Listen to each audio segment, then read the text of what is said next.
Hey, are you having a hard time finding a gig? Well, believe me, I've been in your shoes and I know the feeling. You feel completely lost and you have no idea what to do. Lucky for you, in this video, I'm gonna tell you exactly how to find those gigs. We're gonna be talking about how to make a perfect resume, how to attract recruiters to you as well, which is very important. And the best part of all, I'm gonna tell you how to use Notion templates, LinkedIn, and many other tools to find those jobs, to retain your recruiters and make them fall in love with you. So if that sounds cool to you and interesting, stick till the end of the video and we're gonna be talking about all that cool stuff.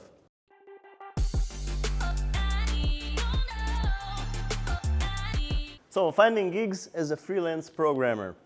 Well, you don't have to be a programmer, you can be something that in any area of IT, UX design or even project management.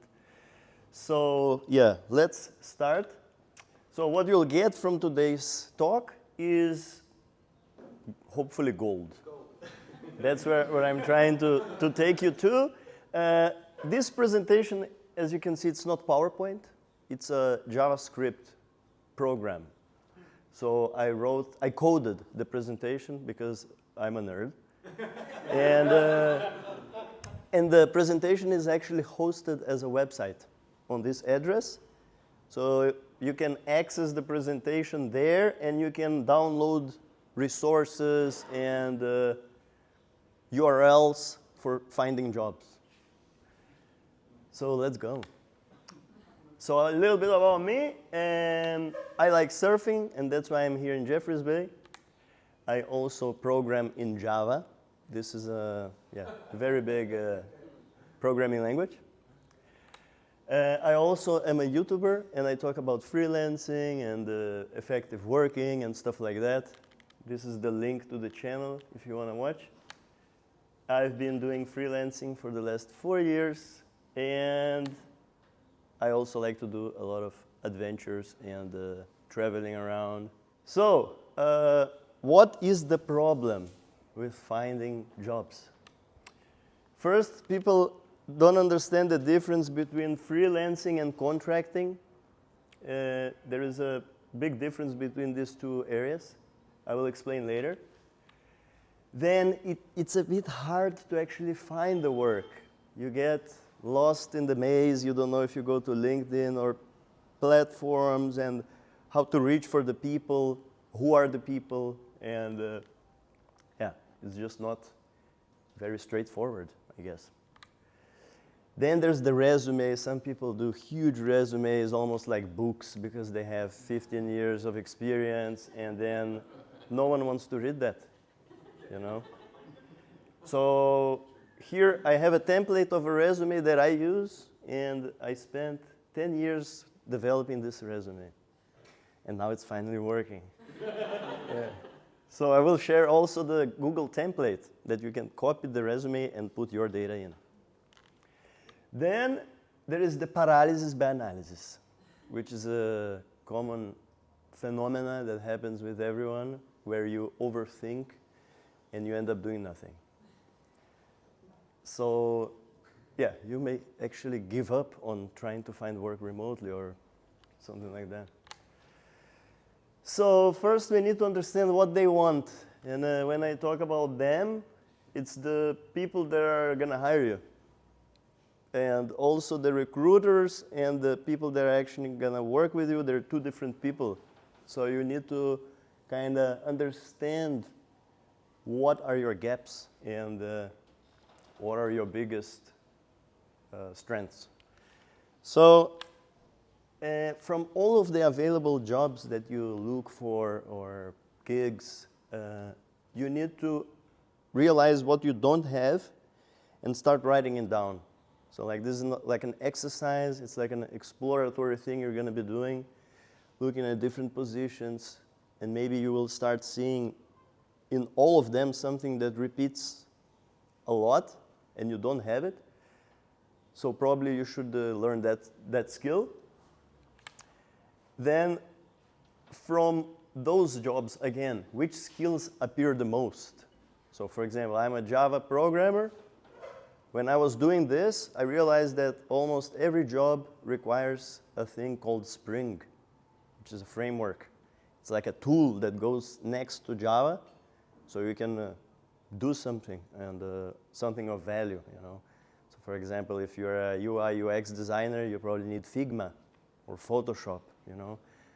Or if you're an animator, probably you need to know like Final Cut Pro or DaVinci Resolve, I don't know. You know?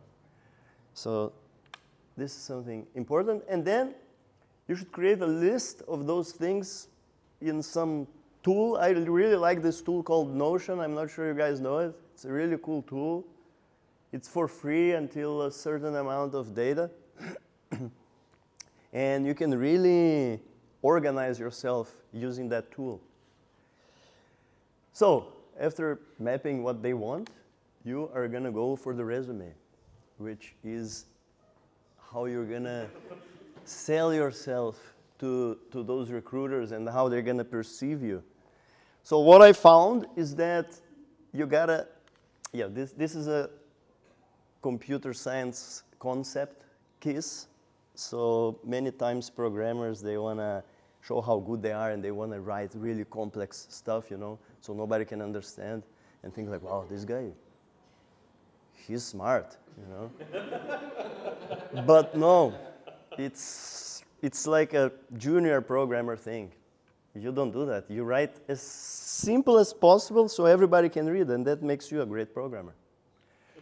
So this is it. It's a one page, nothing more. You have your limit is one page. You choose a color that you like. In my case, I like green, so I have these little green details.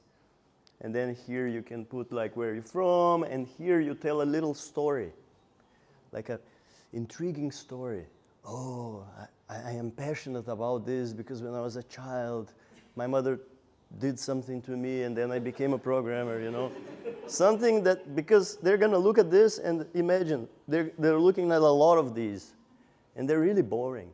I have been working with Java for the last 10 years and I really like programming. Like, so this is the story. Then here you put some skills, for example, Java, Spring, Azure DevOps, and things like that. Here you can put like your work preferences. I would not like to be in the office, for example. Yeah. And then here you can put where you studied, if you think it's important, or maybe you learned yourself, and then you put like some courses that you did, you know. And then here you put where you worked, or if you never worked anywhere, you put like your GitHub, which is like a social network for programmers, and they can see how you code, you know, get inspired. So this resume, the link is available right here, and you can use it. And oh yeah, and then of course LinkedIn. It's it is probably one of the most efficient ways of finding work, even remote work or freelance work or contracting work. So you really need to spend some time working on your LinkedIn. And one thing I found very useful is there is this thing in LinkedIn. It's called references. So you can write something about someone and say, oh, this person really works well. So when the recruiter lands on your page and he goes there, he sees all these references about you. People saying, wow, it was great working with Phil. And then I realized that nobody writes those for me. I was sad, and I thought, wow, maybe I'm not that good. So what I did is that I went to Chatbot GPT, and I generated really nice stories there, like recommending people. And I started to recommend everyone I knew, sending recommendations for them. And somehow when people receive something, they want to give it back. And that's how I got like more than 10 now. It's like a huge list. Because nobody knows how many you gave, right? They only see what you received. So that's a good skill to have. All right, so now I'm going to explain what's the difference between freelancing and contracting. So freelancing is usually very short-term work.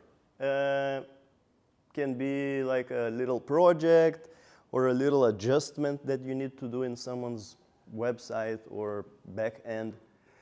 And it's usually paid per hour or per project. So, and usually it doesn't pay a lot. While contracting is usually it's either 6 months or 1 year contracts. And then they really want you to be part of a team, right? And also they negotiate by hours. And usually it involves having your own company in the country where you're usually going to work. So for example, all of the contracts I work on are in the Netherlands. So I had to start a business there. It was not hard. I had to pay like 500 Rand to start the business. And then open the bank account and get an accountant and all that stuff. And once this was sorted, I was able to get those contracts because it's a business-to-business relationship between you, where you are the director of the business, and the company that's hiring you. And usually those companies, they're huge. They're banks or airports. And they need someone to jump in and help them with a project. Usually contracting also is more for senior people, 5+ years of experience where you're really efficient and quick. While freelancing is more when you're still crawling. You're learning and you're not the best. And so yeah, just to keep that in mind. All right, so another thing very important is to create this network of people around you that once you're approaching the end of a contract, you need to get a new contract in, right? So you want to keep on working. So to create this network, there are a few useful steps that I have here. So first you need to hunt them down, and you do that by using LinkedIn. So you can write, for example, here I wrote Recruiter Java. You can put Recruiter Java contract, for example, and then you will start filtering those people. And you will find hundreds of those people in the country that you live. And also use Chatbot GPT, generate a message, save it in Notion, make a template, just replace the name with the name of the person you're sending. Sounds more personal, and then you just blast them with hundreds of messages. They will feel, oh wow, he wrote all this stuff. And then they call you and you speak like me. Like, he's not a literature guy or whatever. So hunt them down, then you need to track them down. And you track them down also in Notion, so you put their name, where they work, what are they looking for, and this is the latest status. So after you talk with them, you track the progress. So like, I think I have some contracts here. I will return to you in 2 days. So you put it all here, and you actively track these people and reach out for them and send emails to them. That's very useful because it's really easy to lose track of all the conversations. And then, optimize by creating this. For example, this is a message to accept work or demonstrate interest. This is a message to request work. There's a message even to refuse work. Believe it or not, I use it a lot. Because they reach out for you, would you like to do some Python work? No, I'm a Java programmer. Didn't you look at my resume, Yeah, it happens. Because they're doing the same. They're just blasting people, and you're blasting them. Yeah. So now, probably Michael is going to like this slide. So how to find those gigs? There are websites for it. And here is a huge list of websites that you can look for. Some of them in the Netherlands in the end there. But these ones, they have like contracts worldwide. And usually you'll have to open a company in the country that you want to work in. So, for example, this one is a great site where this one actually, you register there and you will have to do a lot of tests and then you're in their pool of talent. That's why it's called top talent, the 3% top talent of IT people in the world, and they connect you to companies that are in need of people. So that is a really interesting platform. It's actually twice. It's so important that I put. So there you go. And here you have also websites for freelancing. So when you're starting off, you wanna, probably start here. Maybe do stuff for free. Symbolic value, just to get some ratings, some stars. I know some people, they did it. They started charging almost nothing, working almost for free, just to practice their skills. And once they get enough stars, they start raising the hourly rate until the moment that, you're making good money there and you have experience. That's it. I only had, 16 minutes, 1 minute extra. So perfect timing. Yeah, thank you.